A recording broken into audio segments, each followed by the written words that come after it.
هوگر بربر نویسی ستونین ویجا برخوادانی.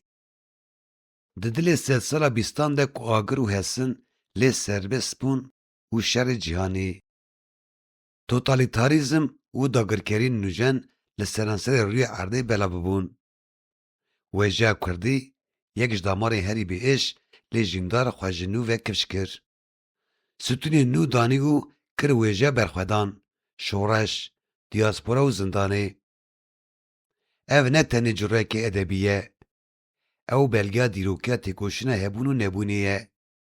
شاهدنامه گله که هر روش دنابرا جیان و مرنه ده بریارا خواه هری مزند ده. به زمان خواه بردوام کرنا جیانک برومته.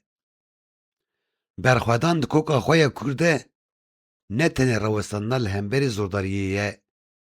او خون و حبره به هفره دستره.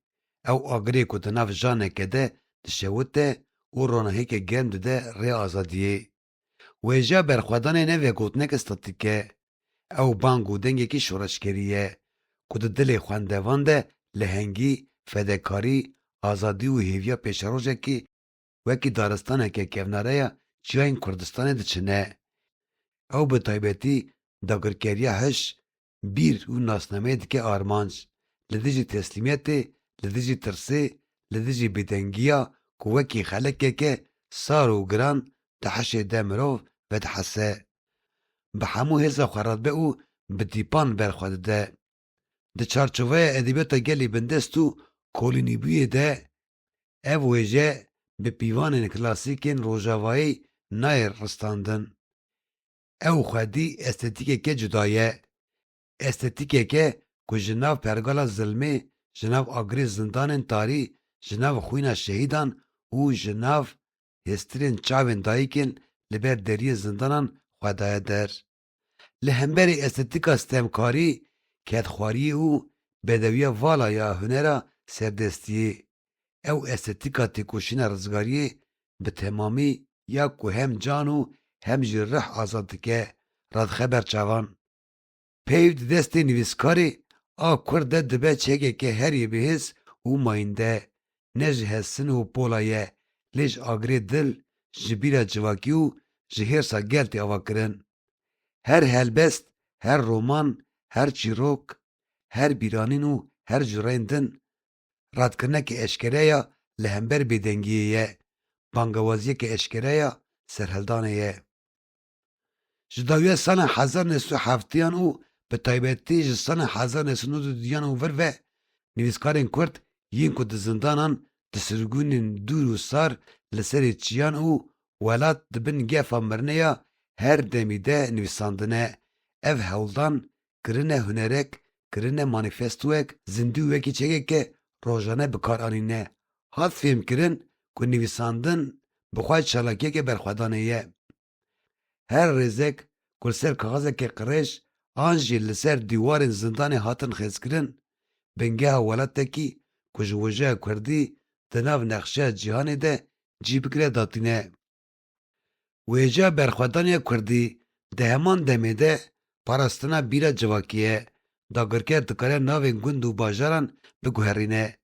دیروکی با آوائی که دن بنویسینه موتیفین دیروکی به تانک توپ و بومبیان بشوتینه. آنجی به کنداوان به ناو بکه او به هر آوائی زمان قدخه بکه. لینی کاره گوتنا کد دل گل دی بیره دایکان دستران دا پیران ده هاتیه و شرطن جیب به. ویجه لور دبه کله هکه به همپا. کله ها جی و وارن کوناره. کله ها چیروک، فابل، دستان، ستران، کلام زندین اوینی او سرهلدان ین کد شوین تاری ده دهاتن و گوتن. ایشین کد دل دایکان او هیوین کد چاوین زاروکن لسر چوکن وان مزن بونه. او ویجه قرقرنا بیری آستنگ دکه او به دنگی که بلند. لی به زمان ویجه دی بجه. ام هین دجین او به زمان خواه هنه. نویسکارین کرد ناوی نو لویجه برخوادان دانین. ویجه زندانه، ویجه دیاسپورای، ویجه چیه او ویجه خواسته لولات. لوان قادان گلک ناوجی درکتن. میناک د زندان انده ویجهک مزن آفره و ناوین گرینگ درکتن. Fatma Savcı li wir dest bi nivîskariyê kir û gelek helbest û metnê xwe li piştî we re nivîsî. Yaşar Aslan li wir çîrokên xwe lêkirin. Menav Osman romanên xwe li wir temam kirin. Mizgîn Ronak li wir 30 salan nivîsand. Bi heman awê nivîskarên wekî Elmo Begarî û gelekî din jî dibin mercên herî zehmet de berhemên giring dan û vîna berxwedanê ya gelê xwe bi zimanê wêjeyî vejandin. Li ciyê diaspora welat jî wiha gelek pêşeng û qelemşûrên hêza xweda ser û kesayetên hêja xwedan der. Bi vî awayî di nav vê wêjeyê de zindan dibe perestgehek pîroz. Sirgûn dibe welatekî duyemînê azadiya ramanê. Çiya dibe kela parastinê û welat jî ronahiyeke nû ye ku rêya nifşên nû ronî dike. Pêv li hemberî gulleyan re diweste, carnan jî ji gulleyan dûrtir diçe û di dil û heşê ciwanên ku pirtûkên Kurdî dixwînin de cî digire. Ji zindan çiya sirgûn û welat li hemberî qerkirina ziman berxwedaneke mezin hatiye afirandin. Roman, helbest, çîrok û nivîsên din bûne hêvî û têkoşîna rêya bêveger. Bi kinahî ev stûnên wêjeyê bîra civakê ye ku li hemberî mirinê jiyanê ji nû ve bi awayekî xweşiktir û birûmetir diafirîne.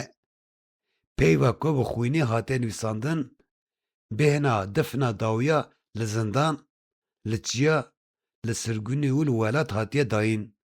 İspat dike ku gotin bi her awayê xwe bihêze. Pêv ji topan bi bandortir û dirptir e, mayînde û nemire, ku dîrokê ji nû ve dinivîsîne û nifşan bigihandina gel hev diguherîne. Bo wê ev stûnên bigehîn ên zimanê Kurdî ne. Ev in stûnên wêjeya berxwedanê. Wêjeya berxwedanê ya Kurdî îro ne tenê dengê welatekî birîndar e. Ew siroda gerdûniya her mirovê azadîxwaz e ku li her quncikê cîhanê. Li hember zulm, dagirkerî û bêdengî radibe. Li her qadê dibeze û bi qîrin dibêje. Qada têkoşînê û stûnê ziman yekin, azadiya ramanê ye û ev helwesteke niştimaniya herî bilind e.